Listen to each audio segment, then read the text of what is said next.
जय हिंद। तो मेरे प्यारे साथियों, तो चलिए द यूनिवर्स विजन क्लास में आज आपका हार्दिक स्वागत है। तो हम आज क्या देखने जाएंगे, जो क्लास जो 10th है ना, तो क्लास 10th को हम लोग जिस तरह से आगे अपनी हिंदी का कहानी पढ़ रहे थे उस तरह से चैप्टर नंबर 7 तक हम लोग पहुंच गए हैं। चैप्टर नंबर 6 तक का जो क्लास अगर अभी आप नहीं देखे हैं तो बस जाइए, प्लेलिस्ट बनाया गया है, इसमें आपको 12 से 13 लेक्चर अभी तक आपको अवेलेबल हो जाएगा, जो क्लास 1 से लेकर चैप्टर 1 से लेकर चैप्टर 6 तक है। क्या देख रहे थे, जो किताब जो बिहार बोर्ड में जो किताब कौन सा चलता है, तो गोधली जो भाग 2 चलता है, जो क्लास 10th के लिए है। यहाँ से बिहार बोर्ड में जो है ना, हिंदी में 100 प्लस मार्क्स के प्रश्न पूछता है। तो 100 प्लस मार्क्स के प्रश्न पूछता है, तो उसमें से कम तो आप 90 प्लस मार्क्स का स्कोर तक नहीं करिएगा, तब तक आप बिहार बोर्ड में एक अच्छा स्कोर नहीं कर सकते हैं। तो चलिए हम टाइम को वेस्ट ना करते हुए अपने चैप्टर की ओर चलते हैं। तो इससे पहले यदि आप हमारे चैनल पर न्यू हैं तो प्लीज़ चैनल को सब्सक्राइब करिएगा। तो चैप्टर नंबर 7 का क्या नाम है, तो बोलना है कि सर परंपरा का मूल्यांकन है। चैप्टर का क्या नाम है, तो परंपरा का मूल्यांकन है। किसके द्वारा लिखा गया है, राइटर कौन इनका है, लेखक कौन है, तो बोलेंगे कि रामविलास शर्मा जी हैं। लेखक कौन है, तो बोलेंगे कि सर रामविलास शर्मा जी के द्वारा इस पाठ को लिखा गया है। तो इसको जो है हम 2 पार्ट में देखते हैं। एक जो इंट्रोडक्शन खुल के आता है और दूसरा हमें न्यू पैराग्राफ खुल के आता है। तो इंट्रोडक्शन का मतलब इसमें क्या देखेंगे, तो जो पोएट से रिलेटेड कुछ इंट्रोडक्शन रहता है तो उसको देख लेंगे। आप लोग जान रहे होंगे कि जो पोएट से रिलेटेड जो इंट्रोडक्शन होता है वहाँ से 10 से बोले हैं कि 15 से 20 जो है ना वह मार्क्स की प्रश्न पूछता है। कहाँ से पूछता है, तो पोएट इंट्रोडक्शन से, कि उनका जन्म कब हुआ, उनका निधन कब हुआ, उनका कौन सा रचना है, उनका कौन सा कृति है, वो कहाँ के रहने वाले हैं, ये सबसे क्वेश्चन रहता है वहाँ 15 से 20। और जो 80 जो क्वेश्चन होता है ना वो कहाँ से रहता है, तो पूरा कहानी जब आप पढ़ लीजिएगा वहाँ सबको बन जाएगा। तो प्लीज़ चैनल पर नहीं है, चैनल को सब्सक्राइब करके रखिएगा। तो चलिए सीधे हम आपके बोर्ड पर स्क्रीन पर आ गए हैं। देखिए, आपको जो अगर पॉइंट अगर लिखवाएंगे हम ना, तो अपने साथ में लिखते ही चलिएगा, ठीक, क्योंकि आपके लिए एक एक पॉइंट आपके लिए बहुत बहुत बेस्ट रहेगा आपको एग्जाम के व्यू से। तो चलिए टाइम को हम वेस्ट ना करते हैं। क्या है, तो रामविलास शर्मा जी। तो हिंदी आलोचक के महत्वपूर्ण हस्ताक्षर डॉक्टर रामविलास शर्मा का जन्म उन्नाव उत्तर प्रदेश के एक छोटे से गांव सानी में हुआ था। इनका जन्म जो है 10 अक्टूबर 1912 ईस्वी में हुआ था। उन्होंने लखनऊ विश्वविद्यालय से 1932 ईस्वी में बीए किए थे तथा 1934 ईस्वी में अंग्रेजी साहित्य में एमए किए। एमए करने के बाद 1938 ईस्वी तक शोध कार्य में वह व्यस्त रहे। 1938 से 1943 ईस्वी तक उन्होंने लखनऊ विश्वविद्यालय के अंग्रेजी विभाग में अध्यापन का कार्य किया। उसके बाद वे आगरा बलवंत राजपूत कॉलेज चले गए 1971 ईस्वी तक। देखिए, इसमें जो कुछ नोट्स पॉइंट है जो आपको लिखना बहुत ही ज़रूरी है। अगर आपसे बोल देगा कि जो डॉक्टर रामविलास जो शर्मा जी हैं, इनका जन्म कहाँ हुआ था, तो हिंदी के जो आलोचक जो महत्वपूर्ण हस्ताक्षर डॉक्टर रामविलास जो शर्मा है, इनका जन्म उत्तर प्रदेश यानी कि यूपी में हुआ था। वहाँ तो ऊन गांव, एक छोटा सा गांव, ऊंच गांव सानी है, तो वहाँ इनका जन्म हुआ था। इसको आप लिख लीजिए कि जन्म कहाँ हुआ था, तो उत्तर प्रदेश के छोटा सा गांव ऊंच गांव सानी में जन्म हुआ था। अगर आपसे पूछ देगा कि जो रामविलास शर्मा जी हैं, इनका जन्म कब हुआ था, तो बोलना होगा कि जो 10 जो अक्टूबर 1912 ईस्वी में हुआ था। कब हुआ था, तो 10 अक्टूबर 1912 ईस्वी में इनका जन्म हुआ था। फिर अब यहाँ से देखिए, उन्होंने लखनऊ विश्वविद्यालय से 1932 ईस्वी में बीए किए थे। बोल देगा कि किस विद्यालय से बीए किए हैं, तो बोलना होगा कि लखनऊ विश्वविद्यालय से। अगर आपसे पूछ देगा कि लखनऊ विश्वविद्यालय से उन्होंने बीए कब किए हैं, तो 1932 ईस्वी में। जितना पॉइंट है उसको आप लिख लीजिए। और 1934 ईस्वी में वह अंग्रेजी साहित्य में एमए भी किए हैं। अगर आपसे पूछ देगा कि 1934 ईस्वी में वह किस भाषा में एमए किए हैं, तो बोलना होगा कि अंग्रेजी यानी कि लिटरेचर की भाषा में। अब यहाँ से देखिए, एमए करने के बाद 1938 ईस्वी तक वह शोध कार्य में व्यस्त रहे। और जब एमए जब कर लिए थे जो रामविलास शर्मा जी, तो उसके बाद किसी भी अपना काम में जो बिजी होंगे, व्यस्त होंगे, फिर उसके बाद अपना पढ़ाई लिखाई पर ध्यान नहीं दिए। फिर 1938 से लेकर 1943 ईस्वी तक उन्होंने लखनऊ विश्वविद्यालय के अंग्रेजी विभाग में टीचर के रूप में रहे, अध्यापक के रूप में रहे। हाँ, तो इसे जितना पॉइंट सब लिख लीजिएगा आप। उसके बाद वे आगरा बलवंत राजपूत कॉलेज चले गए। कहाँ चले गए थे? तो आगरा। कहाँ? तो बलवंत कॉलेज राजपूत चले गए।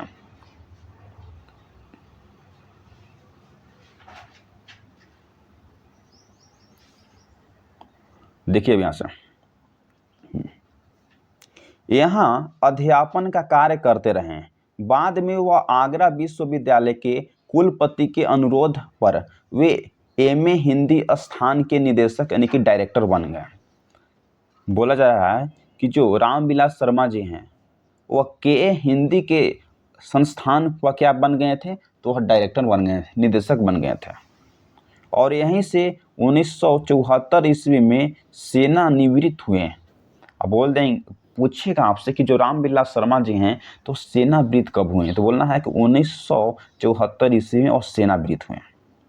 1949 से 1953 ईस्वी तक वह रामविलास जी भारतीय प्रगतिशील लेखक संघ के महामंत्री भी रहे। अगर आपसे पूछ देगा कि जो रामविलास शर्मा जी हैं वह भारतीय प्रगतिशील लेखक संघ के मंत्री भी रहे हैं, वह कब से कब तक रहे हैं? तो आपको बोलना होगा कि 1949 से लेकर 1953 तक, 1953 तक जो वह क्या रहे हैं? तो बोलना है कि 1949 से 1953 तक वह रामविलास शर्मा जी भारतीय प्रगतिशील लेखक के रूप में वह महामंत्री भी रह चुके हैं। इसको लिख लीजिएगा। उनका निधन कब हो गया था? तो बोलना है कि उनका निधन 30 मई 2000 ईस्वी को दिल्ली में हो गया था। इसको पॉइंट को आप लिख लीजिए कि जो डॉक्टर रामविलास शर्मा जी हैं तो उनका निधन कब और कहाँ हुआ था? तो 30 मई 2000 ईस्वी। कब हुआ था? तो बोलना है कि 30 मई 2000 ईस्वी को, यानी कि दिल्ली में निधन हो गया था। कहाँ निधन हो गया था? तो बोलना है कि दिल्ली में इनका निधन हो गया था। इतना पॉइंट लिख लीजिए क्योंकि आपके लिए बहुत इंपॉर्टेंट है। आपसे कहीं से भी प्रश्न घुमाकर पूछ सकता है बिहार बोर्ड में।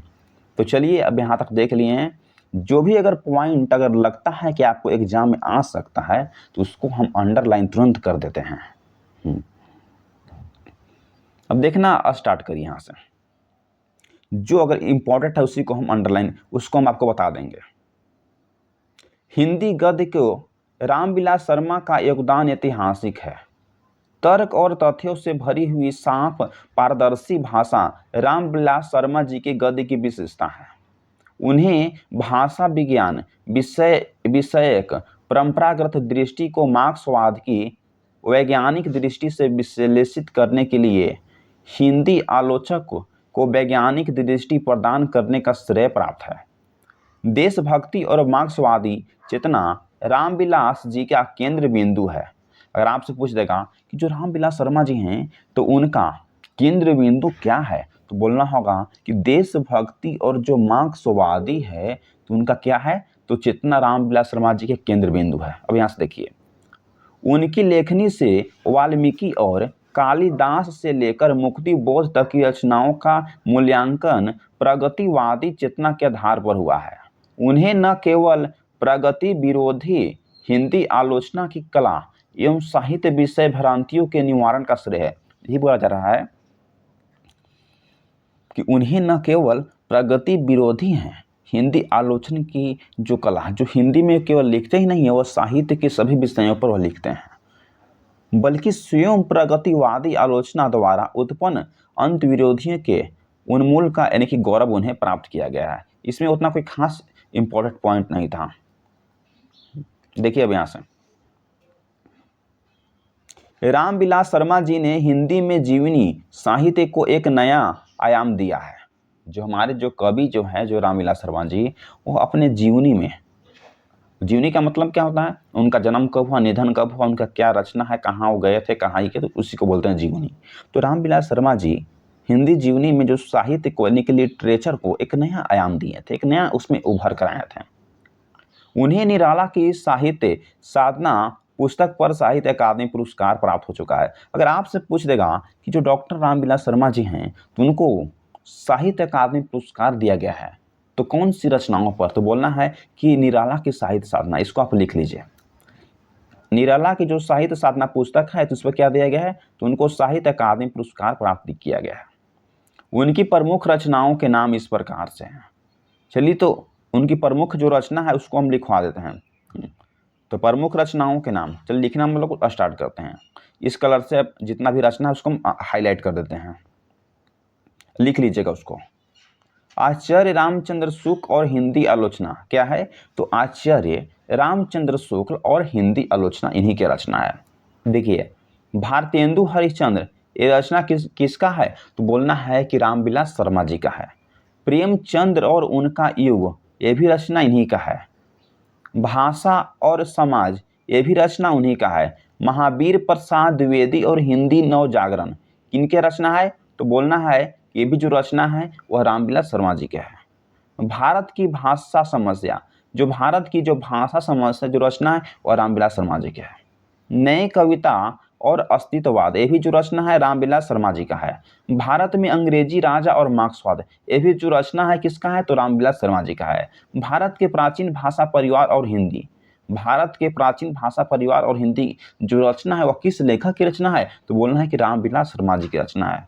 विराम चिन्ह, बड़े भाई इत्यादि जितना किसके रचना है? तो बोलना है कि रामविलास शर्मा जी की रचना है। तो इतना रचना आप लिख लीजिए। जितना अगर हम हाईलाइट किए हैं तो हाईलाइट को देखकर लिख लीजिए, और इसमें जो भी अगर इंपॉर्टेंट लगता है उसको हम लिखवा देते हैं। देखिए, पाठ बोला कि पाठ के रूप में यहाँ रामविलास शर्मा जी का निबंध प्रस्तुत है।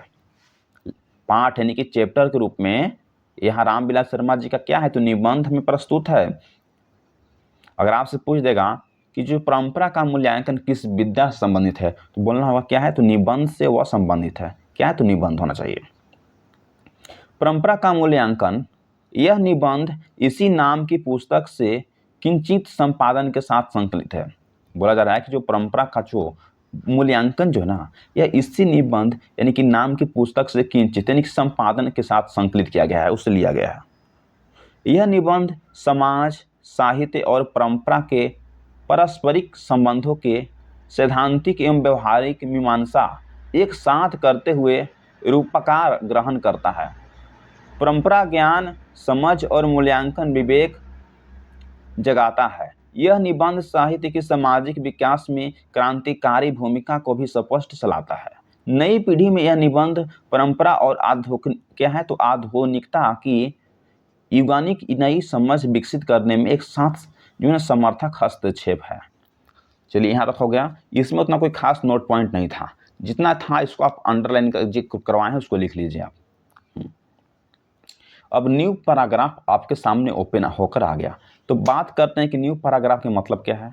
तो बोले हैं कि सर इसमें जो कहानी को हम देखते हैं, इसमें जो अगर स्टोरी जो होता है ना, किताब का जो एक्सप्लेनेशन जो होता है लाइन बाय लाइन, उसको हम इसमें देखते हैं। तो चलिए अब इसमें देखना हम स्टार्ट करते हैं। तो इससे पहले यदि आप हमारे channel the universe vision classes यानी कि TUCV क्लासेस पर आप न्यू हैं तो प्लीज़ चैनल को सब्सक्राइब करिए। अभी तक आपके लिए TUCV क्लास खड़ा है जो क्लास 10th क्लास 12th के लिए बनाया गया है, केवल स्पेशल है बिहार बोर्ड के लिए। तो सीधे हम आपकी अब कहानी की ओर बढ़ जाते हैं। प्लीज़ आपसे रिक्वेस्ट है कि हम शांतिपूर्वक जहाँ भी आप बैठे हैं, चाहे लाइब्रेरी हो या कहीं भी हो, तो आराम से आप हेडफोन लगा कर आराम से कहानी को पढ़िए। और उसके बाद देखिए जो लाइब्रेरी में जो और लेखन पढ़े हैं उनसे पूछिए क्या कहानियाँ पढ़े हैं, उनसे भी पूछ के देखिएगा। चलिए यहाँ से देखते हैं हम लोग। जो लोग साहित्य में युग परिवर्तन करना चाहते हैं, बोला जा रहा है कि जो भी लोग व्यक्ति अपने लिटरेचर यानी कि साहित्य में युग जो है ना परिवर्तन करना चाहते हैं, इसका मतलब क्या हुआ? हम अगर क्या है तो हम अभी कुछ काम कर रहे हैं, अब काम करते करते जो लोग जो है ना साहित्य में चल जाते हैं, लीन हो जाते हैं, उसमें अपना युग जो है ना परिवर्तन करना चाहते हैं। तो ही कवि कह रहे हैं कि जो लोग जो है ना वह साहित्य यानी कि युग में परिवर्तन करना चाहते हैं लिटरेचर में, हाँ, जो लकीर के फकीर नहीं हैं। क्या बोला जा रहा है? तो बोला जा रहा है कि जो लकीर के फकीर नहीं है। यहाँ देखिए, जो रूढ़ियाँ तोड़कर क्रांतिकारी साहित्य रचना चाहते हैं उनके लिए साहित्य की परंपरा का ज्ञान जो है ना सबसे ज़्यादा आवश्यक है। जो लोग समाज में बुनियादी परिवर्तन करके वर्गहीन शोषण मुक्त समाज की रचना करना चाहते हैं, वे अपने सिद्धांतों को ऐतिहासिक भौतिकवाद के नाम से पुकारते हैं। जो महत्व ऐतिहासिक भौतिकवाद के इतिहास का है, वही आलोचना के लिए साहित्य परंपरा का है। साहित्य की परंपरा के ज्ञान से प्रगतिशील, बोला जा रहा है कि जो साहित्य की जो परंपरा के ज्ञान से ही प्रगतिशील आलोचना का विकास होता है। प्रगतिशील आलोचना के ज्ञान से साहित्य की धारा मुड़ जा सकती है और नए प्रगतिशील साहित्य का निर्माण किया जा सकता है। प्रगतिशील आलोचना किन्हीं अमूर्त सिद्धांतों का संकलन नहीं है, वह साहित्य की परंपरा का मूर्त ज्ञान है और यह ज्ञान उतना ही विकासमान है। देखिए, अब इस जो लिखा गया है इस पैराग्राफ को अपना हम भाषा में समझा देते हैं। तो कवि यहाँ बोल रहे हैं कि जो लोग साहित्य में लीन होना चाहते हैं, अपना युग यानी कि परिवर्तन करना चाहते हैं। यदि आप किसी भी वर्क कहीं भी आप किसी और काम कर रहे हैं, तो अगर आपको मन है कि साहित्य यानी कि जो लिटरेचर है, किताब है, उसमें हमको ईगो को परिवर्तन करना चाहते हैं, उसमें हम लीन हो गए, उसको हम पढ़ते हैं, उसको लिखते हैं, इसका मतलब है उसमें परिवर्तन हो गया। तो कवि वही बोल रहे हैं कि जो भी व्यक्ति आज इस दुनिया में अपना जो युग जो है ना वह परिवर्तन करना चाहते हैं, किस रूप में? तो साहित्य के रूप में। जो लकीर के फकीर नहीं है, उसको भगवान के ऊपर से लिखा नहीं गया है। जो बोलता है ना कि जो अतुल लकीर है, नहीं, उसके हाथ पर कुछ लिखा नहीं गया, परंतु अभी कर सकता है। यही कहा गया है जो लकीर के फकीर नहीं है। जो रूढ़ियाँ तोड़कर क्रांतिकारी साहित्य का रचना करते हैं चाहते हैं। ये रूढ़ी का मतलब है कुछ ऐसा नियम लगाया जाता है जो समाज को लेकर सही नहीं होता है। तो ये कहते हैं कि जो रूढ़ियाँ को तोड़कर क्रांतिकारी जो साहित्य रचना चाहते हैं, उनके लिए जो साहित्य की परंपरा का ज्ञान जो है ना सबसे आवश्यक है। जो अगर साहित्य की रचना करना चाहता है तो उसके लिए क्या जरूरी है? तो कवि बोलते हैं कि उनके लिए जो साहित्य की परंपरा का जो ज्ञान है ना वह सबसे ज़्यादा आवश्यक है। जो लोग समाज में बुनियादी परिवर्तन करके वर्गहीन शोषण मुक्त समाज की अगर स्थापना करना चाहते हैं। वर्गहीन का मतलब क्या है? जो छोटा कैटेगरी से लेकर बड़ा कैटेगरी तक, जो शोषण मुक्त जो गरीब फैमिली है, सभी पर ध्यान देते हुए उनको एक स्थापना करना चाहते हैं एक अच्छा समाज के, तो उसके लिए क्या जरूरी है? तो कवि बोलते हैं कि उसके लिए जो है ना वह साहित्य का ज्ञान होना बहुत जरूरी है। वे अपने सिद्धांतों को ऐतिहासिक भौतिकवाद के नाम से पुकारते हैं। कभी ये भी बोलते हैं कि जो अपने सिद्धांत जो है ना ऐतिहासिक सिद्धांत हो गया, जो भौतिकवादिक सिद्धांत को अपने पुकारते हैं, किस नाम से? अपने दोनों नाम से पुकारते हैं।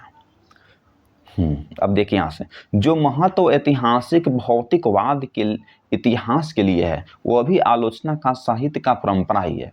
अब साहित्य की जो परंपरा जो हम लोग ज्ञान जो है ना और प्रगतिशील आलोचना का विकास होता है। अब देखिए यहाँ से, प्रगतिशील आलोचना के नाम से हम लोग साहित्य की धारा जो है वह मोड़ सकती है और नए प्रगतिशील जो है ना उसका हम लोग निर्माण कर सकते हैं। तो प्रगतिशील जो है ना आलोचना किन्हीं अमूर्त यानी कि संकलन नहीं है, वह साहित्य की परंपरा का मूर्त ज्ञान है और यह उतना ही विकास होगा जितना हम लोग देखते हैं यहाँ से, जितना साहित्य की परंपरा का है। देखिए यहाँ से, जितना साहित्य की परंपरा का है। वो लोग यहाँ से देखना स्टार्ट करते हैं। देखिए, साहित्य की परंपरा का मूल्यांकन करते हुए सबसे पहले हम उस साहित्य का मूल्य निर्धारित करते हैं। शोषक वर्गों के विरोध, श्रमिक जनता के हितों को प्रतिबंधित करना। इसके साथ साथ उस साहित्य पर ध्यान देते हैं जिसकी रचना का आधार शोषित जनता का श्रेय है और यह देखने का प्रयत्न करते हैं कि वह वर्तमान काल में जानते हैं जनता के लिए कहाँ तक उपयोगी है और उसका उपयोग किस तरह से होता है या किस तरह से हो सकता है। इसके अलावा जो साहित्य सीधे संपत्तिशाली वर्गों की देखरेख में रचा गया है, उनके वर्गहित को प्रतिबंधित करता है, उसे भी परखकर देखना चाहिए कि यह अभ्युदयशील क्या है। तो यह अभ्युदयशील वर्ग साहित्य है या हास्यमान वर्ग का है। यह स्मरण रखना चाहिए कि पुराने समाज में वर्गों की रूपरेखा कभी बहुत स्पष्ट नहीं रही। जहां पूंजीवाद का यह श्रेष्ठ विकास हो गया हो, वहीं यह संभावना होती है कि संपत्तिशाली और संपत्तिहीन वर्ग एक दूसरे के सामने पूरी तरह से विरोध बनकर खड़ा हो। पुराने साहित्य में वर्ग हित साफ साफ टकराते हुए दिखाई देते हैं। इसकी संभावना कम होती है। सभ्यता के अनेक तत्वों की तरह साहित्य में भी ऐसे तत्व दिखाई देते हैं, तत्व होते हैं जो विरोधी वर्गों के काम आते हैं। आग जलाकर खाना पकाना मानव सभ्यता का सामान्य तत्व बन गया है। कल कारखानों में भाप और बिजली से चलने वाले मशीनों का उपयोग करके समाजवादी व्यवस्था होता है और पूंजीवादी व्यवस्था में भी संभावना होती है। सभ्यता का हर स्तर वर्ग युद्ध नहीं होता है। इसी तरह से साहित्य का हर स्तर संपत्तिशाली वर्गों के हित से बंधा हुआ नहीं रहता है। साहित्य की इस जो व्यापकता को स्वीकार न करना वैसे ही समाजवादी की व्यवस्था में बिजली की तरह है। देखिए अब इसमें क्या कहा जा रहा है, इसमें अपना भाषा में समझा देते हैं। जो लेखक जो रामविलास शर्मा जी हैं वह कहते हैं कि जो साहित्य की जो परंपरा का मूल्यांकन हम लोग करते हुए सबसे पहले हम उस साहित्य का मूल्य निर्धारित करते हैं कि जो शोषक वर्ग के विरोध, जो श्रमिक जनता के हित प्रतिबंधित करता है। इसका मतलब क्या हुआ, जो मिडिल फैमिली है, मिडिल फैमिली से भी जो लोअर फैमिली जो है, जो कैटेगरी में आता है, वो सब क्या आता है, सब शोषक वर्ग, जो छोटा मोटा जो गरीबी लोग होते हैं, अपना कमाते हैं खाते हैं, तो उसी लोग बताया गया है जो शोषक वर्ग जो है ना उसी को विरोध करने के लिए जनता के हित को प्रतिबंधित करता है। इसके साथ साथ हम उस साहित्य पर भी ध्यान देते हैं कि जिसका जो रचना आधार शोषित जनता का श्रम है, यानी कि जो उसके लिए कार्य करना चाहिए, ऐसा हम ये समाज का निर्माण करेंगे जो उसमें जनता का कार्य होना चाहिए। और यह भी देखने का हम प्रयास करते हैं कि वर्तमान काल जो अभी चल रहा है उस समय में कहाँ तक यह उपयोगी है या उपयोगी नहीं है, और इसका जो उपयोग जो है ना वो किस तरह से जनता या समाज में होगा कि जो श्रमिक वर्ग जो शोषक वर्ग दोनों का लाभ हो सकता है, और उसका उपयोग जो है ना किस तरह से हो सकता है। इसके अलावा जो साहित्य सीधे अगर संपत्तिशाली वर्गों में देख रेख में रचा गया है, यानी कि जो अगर बहुत अधिक जो संपत्तिशाली है, इसका मतलब है कि उसके पास धन दौलत अधिक से मात्रा में है, अगर वैसा देखकर अगर साहित्य अगर रचा गया है और उनके वर्ग हितों को अगर प्रतिबंधित रेस्ट्रिक्टेड करता है, उसको यानी कि रोक आने जाने से उसको रोक लगाता है, किसको, जो गरीब जो लोग हैं, जो वर्ग हित हैं, उसको उतना वैल्यू नहीं दिया जाता है समाज में, तो उसी को कहेंगे कि उसको प्रतिबंधित करता है। तो उसे भी परख कर देखना चाहिए, उसको भी हमें देख कर उच्चारना चाहिए। ये जो अभ्युदयशील वर्ग का साहित्य है, यह सभी जो आदमी है ना वर्ग में, हिंदू मुस्लिम सिख ईसाई सभी के लिए साहित्य को बनाया गया है। यह जो हास्यमान का वर्ग है, इसके लिए सबका एक समान करना चाहिए। यह स्मरण रखना चाहिए कि पुराने समाज में वर्गों की रूपरेखा की बहुत स्पष्ट नहीं रही है।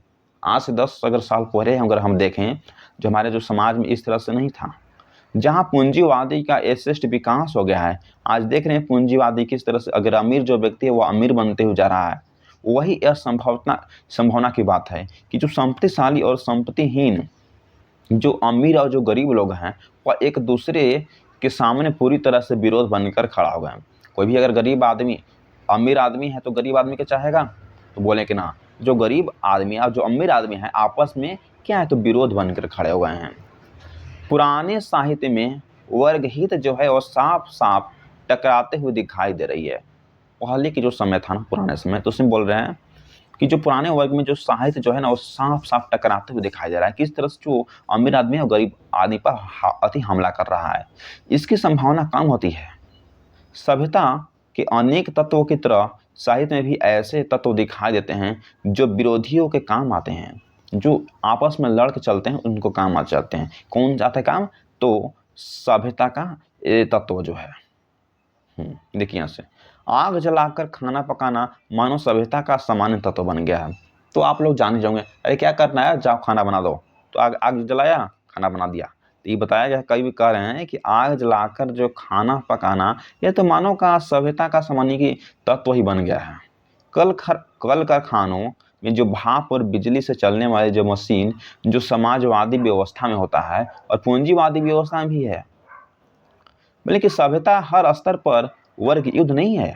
ये बोल रहे हैं कि सब जगह लड़ाई नहीं है, सब जगह वर्ग युद्ध नहीं है, मैंने कि छोटा मोटा कैटेगरी को लेकर उससे लड़ाई नहीं हो रहा है।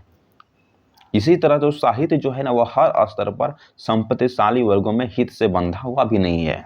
अब ये भी कभी कहते हैं कि जो है इस साहित्य जो है ना वो हर युग में संपत्तिशाली यानी उतना भी अधिक रिस्ट्रिक्टेड नहीं लगाता है। अगर देख लिए हैं अब यहाँ से हम लोग देखना स्टार्ट करते हैं। देखिए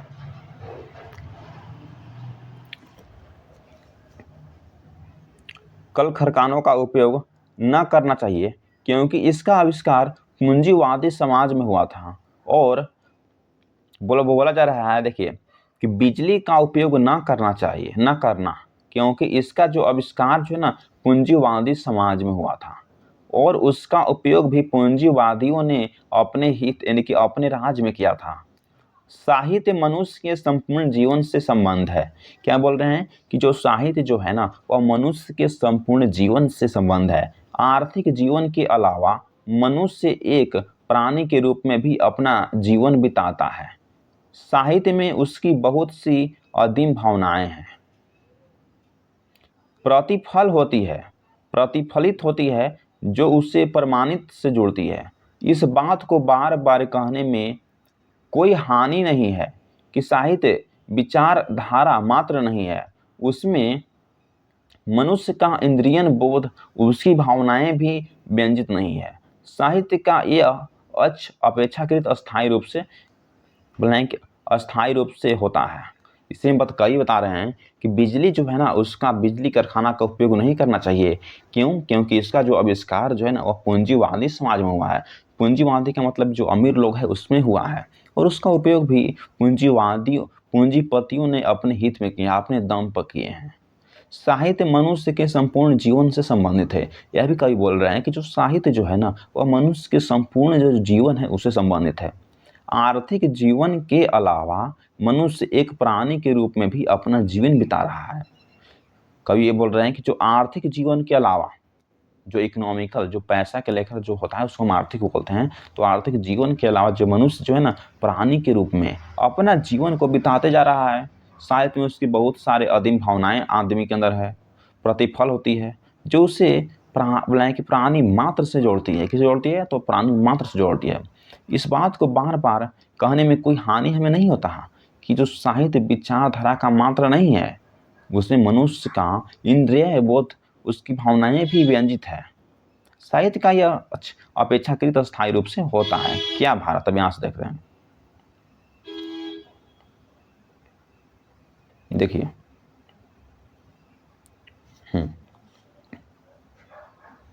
साहित्य में विकास प्रक्रिया उसी तरह से संपन्न नहीं होती है जैसे समाज में होती है।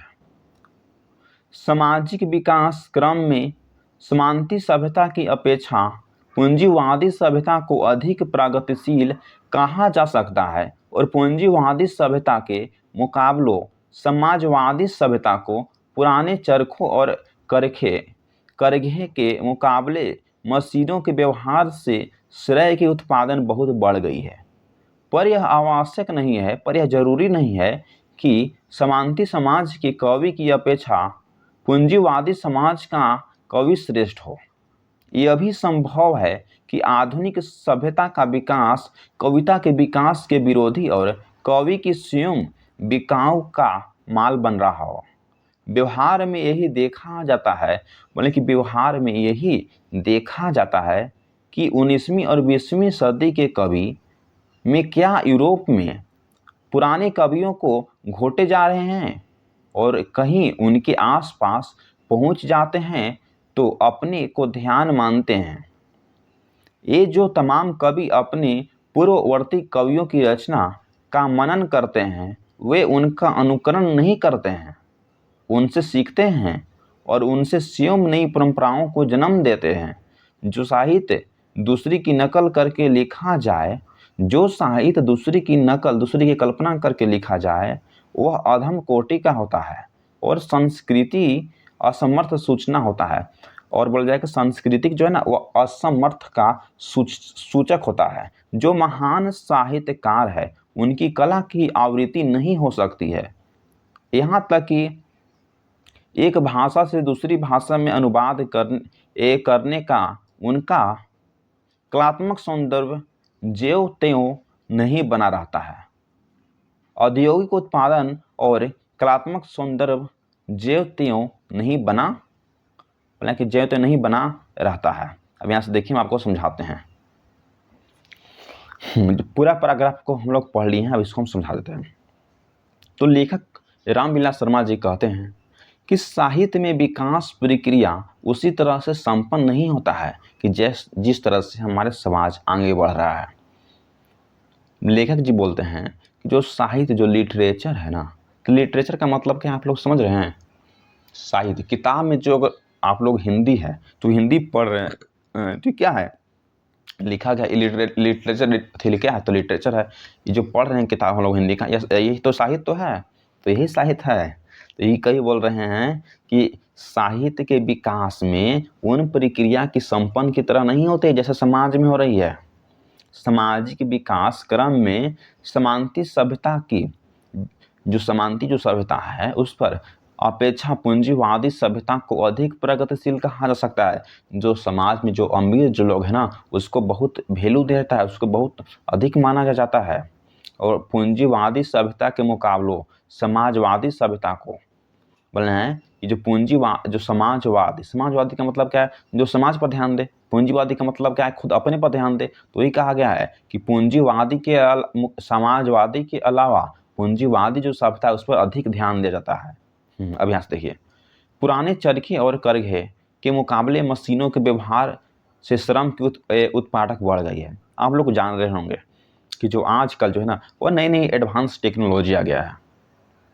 अब कुछ ऑपरेशन भी करना है, तुरंत मशीन आ गया, AI आ गया है, आर्टिफिशियल इंटेलिजेंस आ गया है। तो ये बोल रहे हैं कि पुराने जो अब करखे और चरंगा नहीं रह गया है, अब खेत में भी हल चलाने कोई नहीं जा रहा है, अब न्यू टेक्नोलॉजी आ गया है। तो ये कह रहे हैं कि पुराने चरखे के करखे के रूप में अब नई नई मशीन आ गए हैं। श्रमिक उत्पादन बहुत बढ़ गई है। श्रम की उत्पादक है वो बहुत बढ़ गई है। काम करने वाली अब बहुत मशीन आ गई। तो गरीबी क्या है? तो गरीबी बहुत ज़्यादा बढ़ गई, बेरोजगारी बढ़ गई है, ये बोल रहे हैं।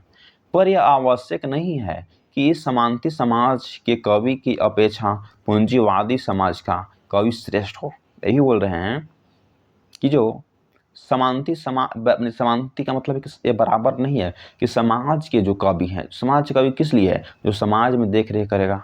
तो वही कह रहे हैं कि जो समाज के जो कवि जो हैं, पूंजीवादी की समाज का श्रेष्ठ के रूप में अच्छा नहीं है जितना समाज के लिए अच्छा है। ये अभी संभव है कि जो आधुनिक सभ्यता का विकास कविता के विकास का विरोधी हो। ये भी जो कवि बोल रहे हैं कि जो हमारे जो आजकल जो हमको सभ्यता, जो इंडियन सिविलाइजेशन है, जो भारत जो सिंधु सभ्यता है, तो बोलेंगे कि जो हमारा आधुनिक जो सभ्यता का विकास कविता के विकास का विरोधी हो, और कवि जो ना स्वयं बिकाऊ का माल बन रहा हो।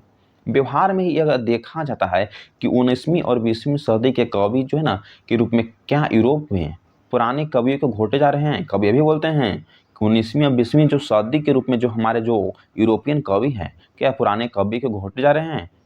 और कहीं उनके आसपास पहुंच जाते हैं तो उनका अनुकरण नहीं करते हैं, उनको हम भेदभाव नहीं करते हैं, उनको मानते हम नहीं हैं। हाँ, उनको मानते हैं कि हमारे पुराने कवि हैं, उनसे कुछ हम सीखते हैं। अपने टीचर हैं तो टीचर को मानते हैं हम लोग ना, अनुकरण नहीं करते हैं, टीचर को आदर नहीं करते हैं। तो बोला कि टीचर को हम लोग आदर करते हैं, उनको समझते हैं, उनसे कुछ सीखते हैं, उनसे नई कुछ हम लोग परंपराओं का जन्म देते हैं, बताते हैं। जो साहित्य की दूसरी नकल करके लिए, ये भी बोल रहे हैं अगर जो साहित्य दूसरी की नकल करके अगर लिखा जाती है वो अधम कोटि का होता है। वह क्या, वो अच्छा माना जाएगा? तो वो अच्छा नहीं माना जाएगा। और जो सांस्कृतिक जो असमर्थता का सूचक होता है, जो महान साहित्यकार होता है, उनकी जो कला जो है ना आवृत्ति नहीं हो सकती है। यहाँ तक कि एक भाषा से दूसरी भाषा में अनुवाद करने पर उनका जो है ना क्या है, तो कलात्मक सौंदर्य ज्यों त्यों नहीं बना रहता है। अगर एक जो हम लोग पढ़ रहे हैं हिंदी भाषा में, अगर इसको हम ट्रांसलेट कोई कर देगा, इसको इंग्लिश में लिख देगा, तो क्या है उसका सब जो है अक्षर से जो इस लैंग्वेज में लिखा गया है, जो अगर अर्थ लिखा गया अर्थ बदल जाएगा? बोला गया है कि नहीं। तो वही कवि बोल रहे हैं कि यहाँ तक कि एक भाषा से दूसरी भाषा में अनुवाद करके उनका कलात्मक जो सौंदर्य ज्यों का त्यों नहीं बना रहता है। औद्योगिक उत्पादन और कलात्मक सौंदर्य ज्यों त्यों नहीं बनता। चलिए यहाँ से देखते हैं, यहाँ से हो गया है।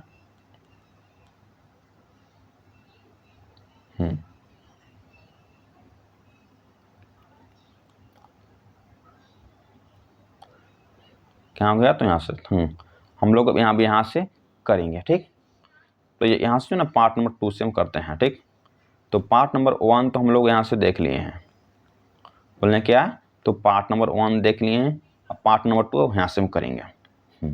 बस आपसे रिक्वेस्ट है कि यदि आप हमारे channel the universe vision classes पर, क्या है, द यूनिवर्स विजन क्लासेस यानी कि TUVC पर आप न्यू हैं तो प्लीज़ चैनल को सब्सक्राइब करिए, क्योंकि आपके लिए यह क्लास बहुत ज़रूरी है, आपको बहुत हेल्प करेगा क्लास 10th या तो क्लास 12th में।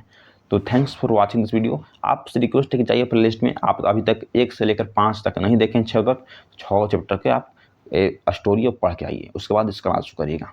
Thanks for watching this video. जय हिंद, जय भारत।